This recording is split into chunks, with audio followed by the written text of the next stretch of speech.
ano, pero isa lang nyog. Dito natin lagay.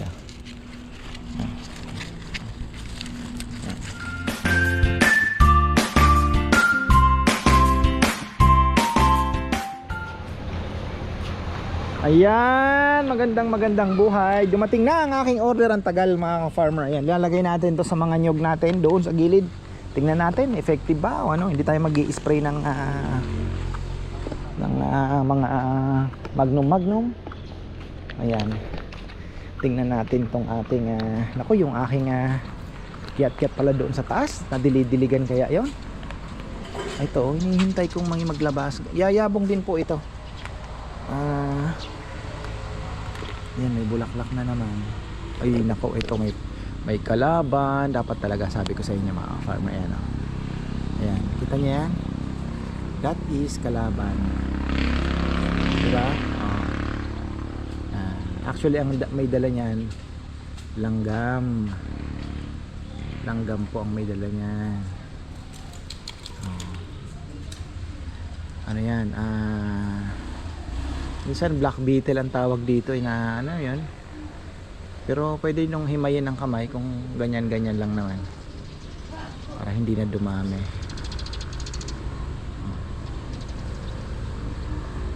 Ano nating sprayhan, disturb na lang natin sila. Ayan. Sorry hindi nakikita pala. Ayan, okay na yan, wala naman yung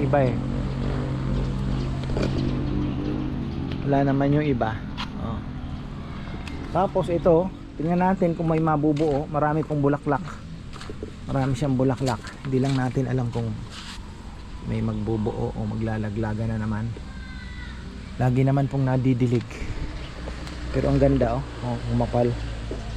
Yun naman ang hinahabol natin. Nandilidilig naman. Maganda ang lupa. We'll see. Uwian na sila. Oras na, nagpapatubig po ako. May mga manibalang na palang mangga. Ilan. Ano bang ginagawa nila dito? Mukhang may pinapagawa si Papa Yam. Mga ano to ano ba to? Ayan, dami nating kahoy. Avocado natin, ayan, dinilig na rin ni Papa Yam. May vermicast yan, napakakapal ng vermicast na ilinagay natin. Ayan. So bad news sa ating makopa, kasi yung makopa doon, sabi ni Kongkong kinain niya na daw. So ibig sabihin maliit lang talaga. Hinahanap ko sana yung malaki na variety. Diyan tayo magkakahirap talaga na ano. Pero kung kay MHS siguro baka makahanap tayo. Dahil yun talagang may sample siya. No, yun ang kinaganda kay MHS may sample.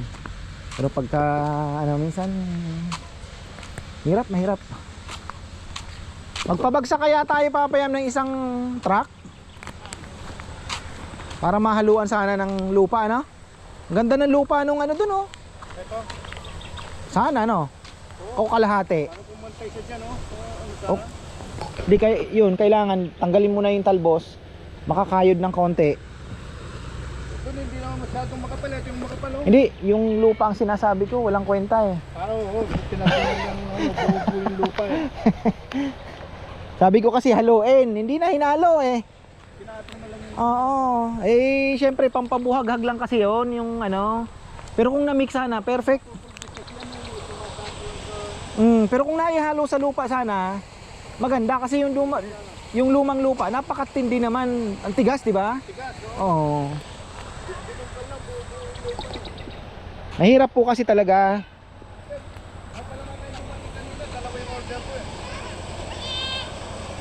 Dalawa na ata yun. Sabi nila dalawa. Ganda sana ayun. Yung ganda ng lupa. Saan ba ako papunta? Naglalagay ako neto. Ay, ikot lang muna tayo. Ayan, ikot tayo, ikot. Alam mo, nakalimutan ko itanim chives. Naalala ko bigla. Tumubo na yung ating ano. Didiligin natin ng matindi yan. Ito gusto ko nang ulitin yung ating mustasa. Na ano ko, I don't like this. You know? Mabutas. Ayoko. Tingnan nyo kung gaano ka-effective yung brudan. Yung brudan, maliit lang po, ini-spray natin. Iniwanan mo ng ano, tuloy-tuloy na. Ito, linagyan ko ito bago kami magmasbate. Inisprayan ko ito, hoping na sabi ko okay na may pabaon na ako. Mustasa yan inuud pa rin. Oh, 'di ba? Ibig sabihin hindi effective kasi nung isang araw nakakuha ko uod buhay na buhay. Oh, ihahanap ko kayo. Kaya ako'y sabi ko nga, ako'y naiinis dahil may mga uod dito. Meron yan. Hindi mawawalan yan. Nasaan ba? Meron eh. Kasi di na ako nag-spray eh. Di na po ako nag-spray. Ito yung mga luma.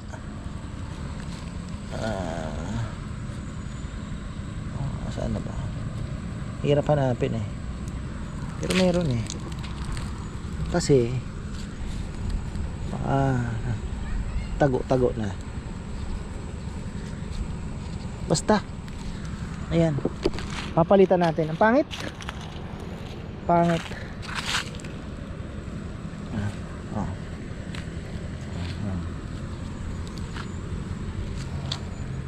palitan natin. Ganun din dito. Ito yung pechay. Pero anuhin na natin ng konti. Tingnan nyo kung ano, ito yung luma ay yung namatay sana, di ba? Pero hindi eh. Hindi gumanda pati yung bagong. Ito papalitan na natin yan. Kailangan magdilig. Tapos yung avocado, kailangan i-prune ko na siguro to. Medyo kakalbuhin natin yan. Mga dulo lang ang may dahon. Silipin natin yung may buhay. Kay buhay din yung halaman pala. Yung mas may buhay po, yung bulate. Nakapagdilig na si Kongkong dito. Yung mga bayabas okay na. May ano na, may tawag dito na diligan niya na yan. Nung isang gabi dito, nagdilig ako ng matagal yung ating bayabas. Diniligan ko yan. Malaking bayabas. Pero ito yung maliit na bayabas. May mga dilig na po yan. Checkin ko lang yung bulate kung diniligan ba ni Kongkong. Kasi galing siya sa wala. Ayan, kailangan natin diligan yan. Wala. Hindi ko pa na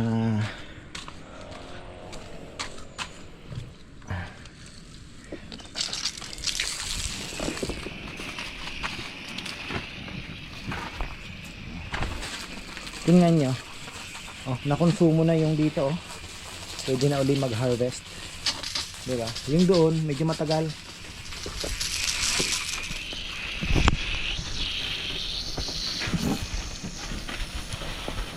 Ikot mo lang. Yun, perfect. Kasi bukas, busy tayo. Baka hindi natin madiligan. So yung kailangan pong takpan talaga to. Marami ang nagsasabi kailangan takpan yung bulate natin kasi para yung moisture hindi ganong tumakas, at the same time mas maging active yung mga bulate kasi ang bulate po takot sa liwanag.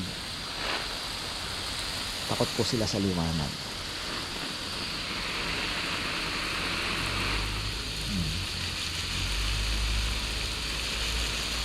Pagka madilim, nasa labas yung mga yan, lalo na kung maganda po yung manure nyo, yung fresh, makikita nya sa ibabaw yan. Makikita sa ibabaw, nakalabas sila. Yan po yung yan yung kinaganda pag may takip.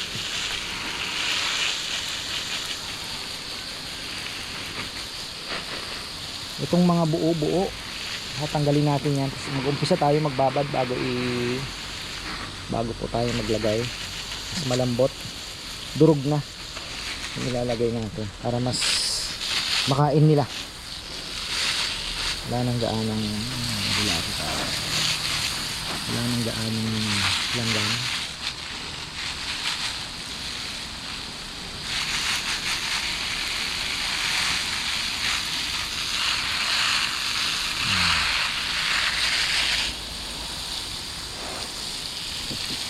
Diligan ko lang po muna to ng matindi. Punta na tayo sa kabilang side. I hope na diligan na po itong ating mga bayabas. Gusto ko pang magtanim ng mga ilang piraso nito. Chicken natin, baka mamaya hindi natin napansin meron na namang mga insektos, ricados. Yan, so far ang bayabas po ilalim, summer, marami po niyan. Summertime, titingnan ninyo, marami ang kalaban, mga puti, white flies. So far okay naman, napatay na yun. Yung una yun, mga una. Ayan, wala naman na. Okay, good. Okay lang, patay na yan, yung luma yan. Wala na to, patay na. Yung isa talagang hindi gumaganda. Ito hindi inabot ng dilig ni Kongkong to, sigurado. Ayun, abot pala. Okay, nagdilig siya ng konti dito. Look at this. I don't know kung makaka-recover pa po ito. Importante talaga ng land preparation. Ito hindi na prepare ng maigi. Yung alam ko parang mga buhangin lang na ilagay dyan. Ito tingnan niya maganda.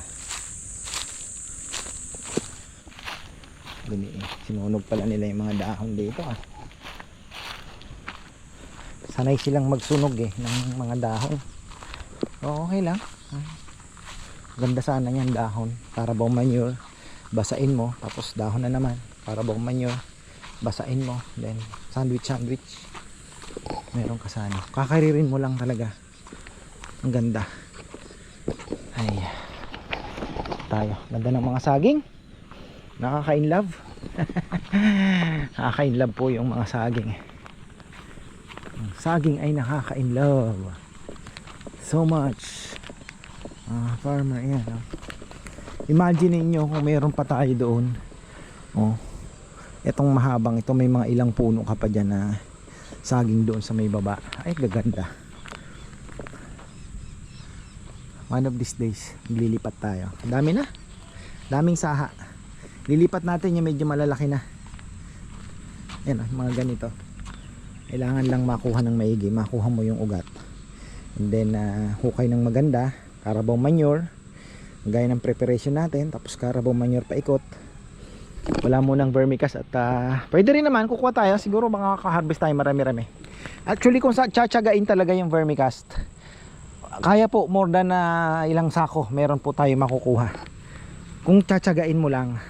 Kaya lang ako kasi kinakayod-kayod ko lang yung yung pinaka ibabaw. Yan, ito na yung mga yan, basta alaga lang po sa dilig. Yung mga avocado natin, ito may kalaban. Yan, okay lang naman ito. Problema, grabe na. Wow, shit grabe pala, hindi na-spray to. Halimaw. Kaders. Dami, no? Na-sprayan talaga. Hindi na-sprayan yan. Ayan.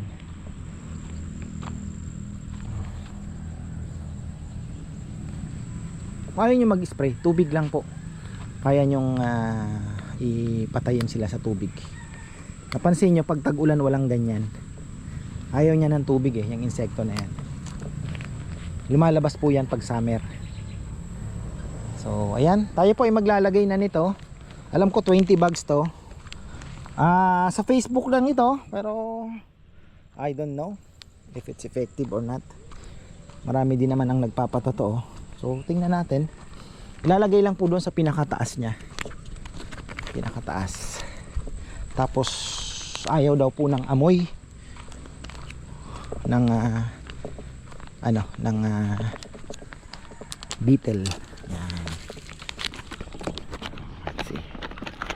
Ano ba ito? Itsura nito. Pag dumating, nakaganyan lang siya. Ayan, may mga bag. Ano ba ito? Pasensya na po wala tayong ito, ayan isang bag, 1 or 2 bags daw, depende sa laki ng pero isa lang nyog. Dito natin lagay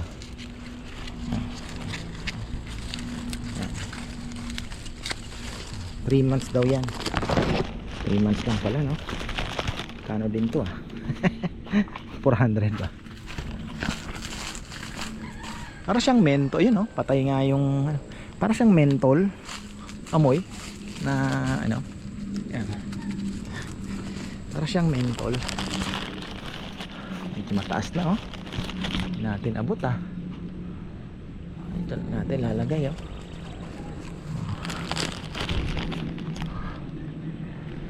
ano ba, hindi ako makatalon doon sana. Ay, ay buhay, wala na, kabatchoy. Ang ganda sana sa may may ubod pa. Mataas na ibang nyog natin dito, dwarf ayan, para siyang mentol. Ayun lang ang kalaban na amoy ng para siyang alam mo yung mentol ang amoy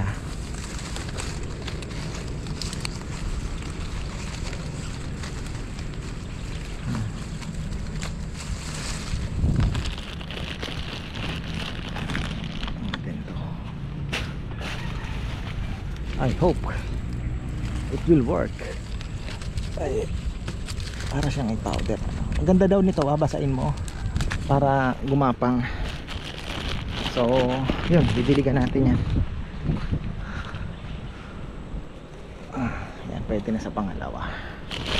Yan ito tayo isa.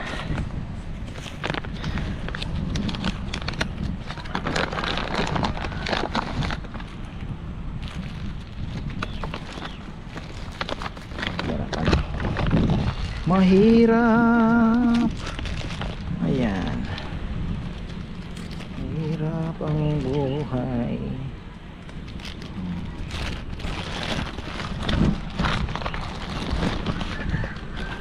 Yung iba, pwede daw dalawa. Pwede isa lang. Yan. Yan lang.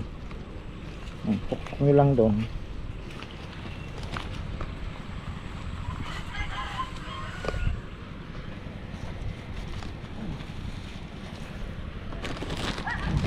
Kainan na nga yun. Naglinis si Kongkong ng loft. Ayan.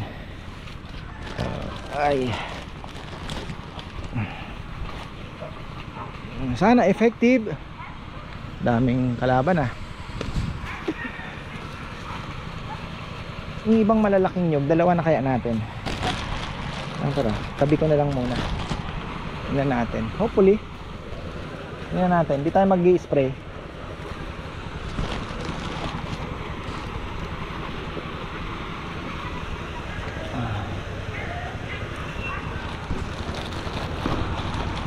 Natirang yan.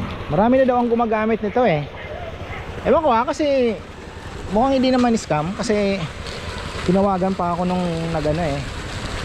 nung parang may secretary ba sila. Ay hirap ay, so yan, hanggang dito na lang po. Maraming salamat at magandang buhay. Ako po'y magpapakain pa ng kalapate.